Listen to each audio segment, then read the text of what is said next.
In the heart of Medina, the air itself felt heavy, not because of war, not because of famine, but because a giant of Islam had fallen. The lanterns flickered against the stone walls, as if even the light was mourning. Footsteps moved slowly through the mosque corridors, and every whisper carried the same weight, a name that shook empires. Umar ibn Al-Khattab radiyallahu anhu. And on that night, history was not being written with swords, it was being written with tears.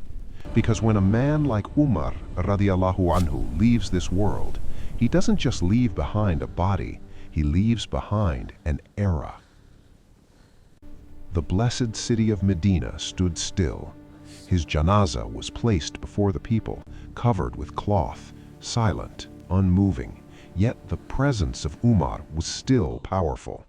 Men gathered in rows, crying openly. Some spoke through trembling voices. Because of you, Allah gave Islam honor. Because of you, the Romans collapsed, Persia fell. Among them sat Abdullah ibn Abbas, radiyallahu anhu, unable to stop his tears. And then he felt it, a shadow behind him. A man stepped close, leaned on his shoulder, and faced Umar's body.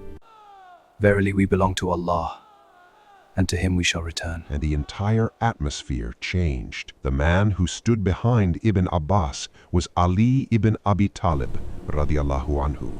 His voice was quiet, but every word struck the heart. May Allah have mercy on you, O Umar. Then Ali said something that made the people tremble. I heard the Messenger of Allah say many times, I went with Abu Bakr and Umar. I entered with Abu Bakr and Umar. I left with Abu Bakr and Umar.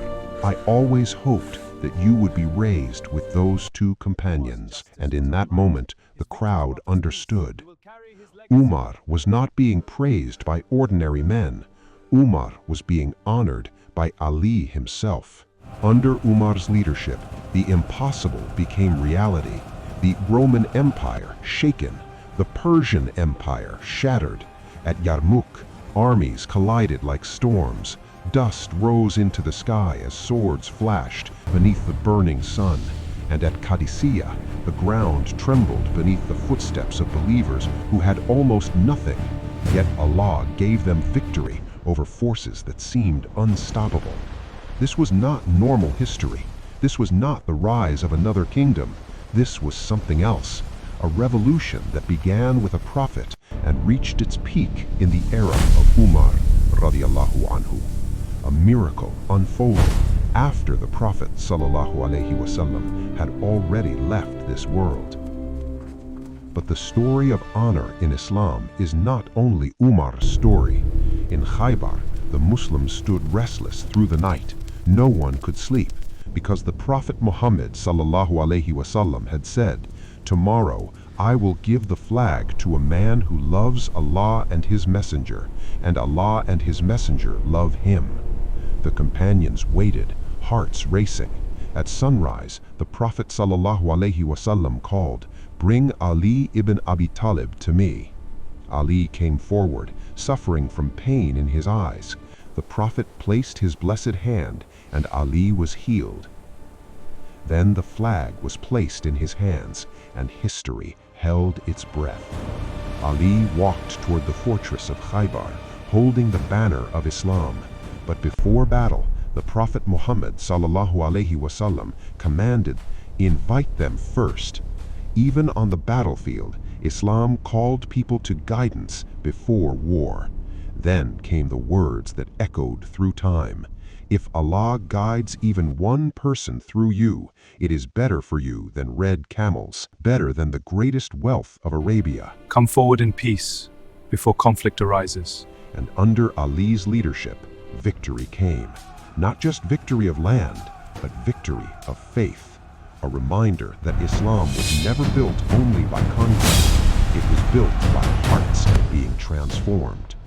Years later, Abu Hurairah radiyallahu anhu would narrate something unforgettable. He said Umar ibn Al-Khattab radiyallahu anhu used to admit openly, I never desired leadership in my life, except on that day when the flag was given to Ali. Umar, the fearless lion of Islam, the conqueror of empires, confessed jealousy, not jealousy of power, but jealousy of virtue, because Ali had received a praise that Umar wished for himself, that Allah and His Messenger loved him. This is what made the Sahaba different. They competed, but not for thrones. They competed for the pleasure of Allah. And here lies the secret difference between those Allah guided and those He destroyed. When Abu Jahl lay dying, even at his final breath, arrogance controlled him. He demanded respect even in death. He demanded pride even while defeated. But Umar radiallahu anhu was different. Even before accepting Islam, he showed something rare, humility.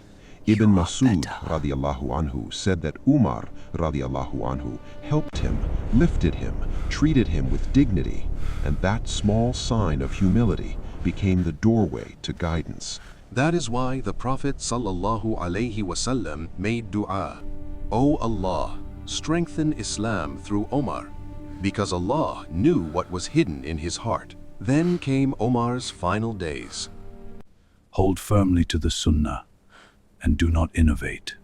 Wounded, lying in pain, his body weak, but his mind sharp. The people begged him, "Appoint your successor." But Omar answered with wisdom, "If I appoint someone, I follow the Sunnah of Abu Bakr, and if I do not, I follow the Sunnah of the Messenger of Allah." Then he formed the Council of Six, the greatest companions among the living: Ali, Uthman, Talha, Zubair, Abdurrahman ibn Auf, Sa'd and Abi Waqas radiallahu anhum. And Umar radiallahu anhu warned them, "Do not let leadership fall into the hands of those who oppose this path," because he knew, even after victory, hypocrisy still waited in the shadows. Back at the Janaza, the tears continued, but something else was present that day: unity.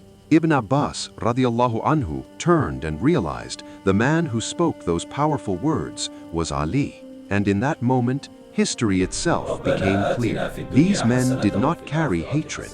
They did not carry envy. They carried sincerity. Ali honored Umar. Umar loved Ali. And together, they carried Islam forward. Not for themselves, but for Allah.